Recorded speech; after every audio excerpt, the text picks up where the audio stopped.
নমস্কার বন্ধুরা, মেঘার সাথে বাঙালিয়ানাতে আপনাদের সবাইকে স্বাগত। আজ নিয়ে এসেছি রুটি পরোটার জন্য দারুণ সুস্বাদু একটি বেগুন আলুর তরকারির রেসিপি। খেতে অসাধারণ সুস্বাদু হয় এবং এটা বানানোও কিন্তু ভীষণ সহজ। তাহলে চলুন আজ এই রেসিপিটাই দেখে নেওয়া যাক।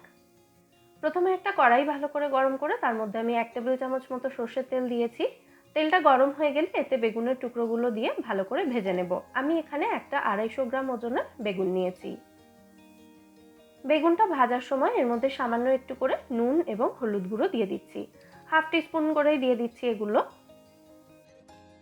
মিডিয়াম টু হাই ফ্লেমে রেখে বেগুনগুলোকে 3 থেকে 4 মিনিট সময় নিয়ে ভালো করে ভেজে নিতে হবে। লো ফ্লেমে ভাজবেন না, তাহলে বেগুন ভাজতে ভাজতে কিন্তু একদম নরম হয়ে যাবে। দেখতেই পাচ্ছেন বেগুনের টুকরোগুলো ভালো করে ভাজা হয়ে গেছে। এবার এগুলোকে আমি কড়াই থেকে তুলে রাখছি।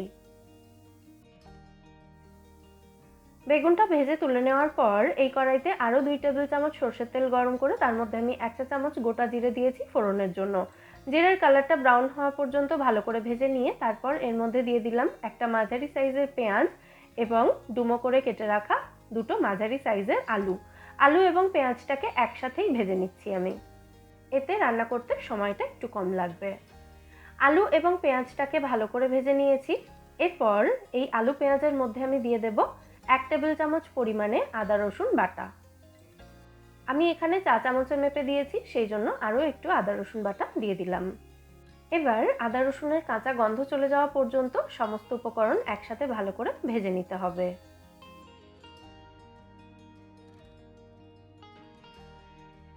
আদা রসুনের কাঁচা গন্ধ চলে যাওয়ার পর এবার এর মধ্যে আমি দিয়ে দিচ্ছি স্বাদ অনুযায়ী কাঁচা লঙ্কা কুচি এবং একটা বড় সাইজের টমেটোটা ছোট টুকরো করে কেটে এর মধ্যে দিয়েছি। সমস্ত উপকরণ আবার ভালো করে মিশিয়ে নিচ্ছি।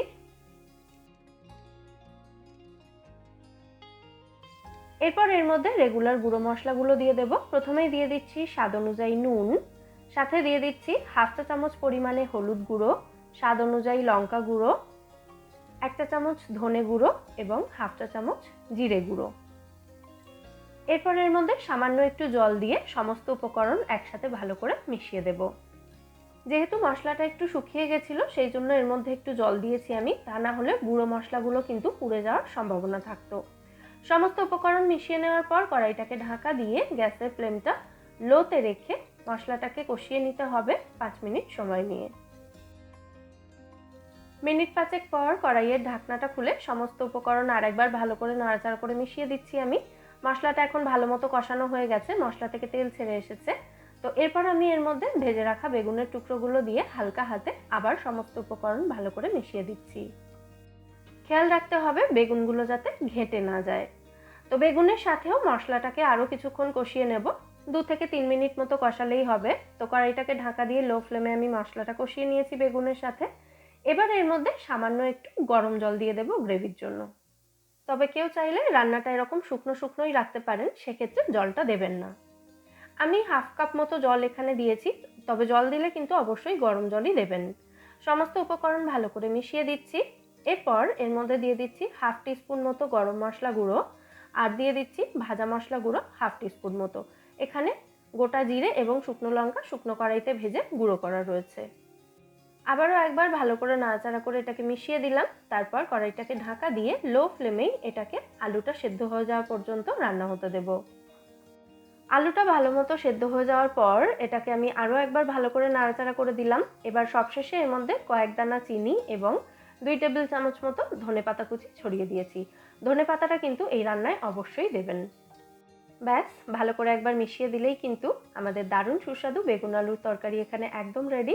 কড়াইটাকে ঢাকা দিয়ে গ্যাসের ফ্লেমটা অফ করে এটাকে 5 মিনিট মতো স্ট্যান্ডিং টাইমে রেখে তারপর সার্ভ করে দিচ্ছি।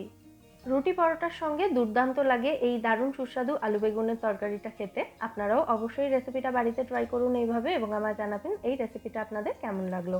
রেসিপি ভালো লাগলে ভিডিওটাকে বরাবরের মতো একটা লাইক এবং শেয়ার করে প্লিজ আমার চ্যানেলটাও সাবস্ক্রাইব করে নেবেন যদি এখনও না করে থাকেন। আর পাশে থাকা বেল আইকনটা ক্লিক করে অল নোটিফিকেশন অপশনটাও অবশ্যই অন করে দেবেন। আজকের মতো এখানেই বিদায় নিচ্ছি। ফিরে আসবো নতুন কোনো রেসিপি নিয়ে। সবাই সুস্থ থাকবেন, ভালো থাকবেন এবং সবাইকে খুব ভালো রাখবেন।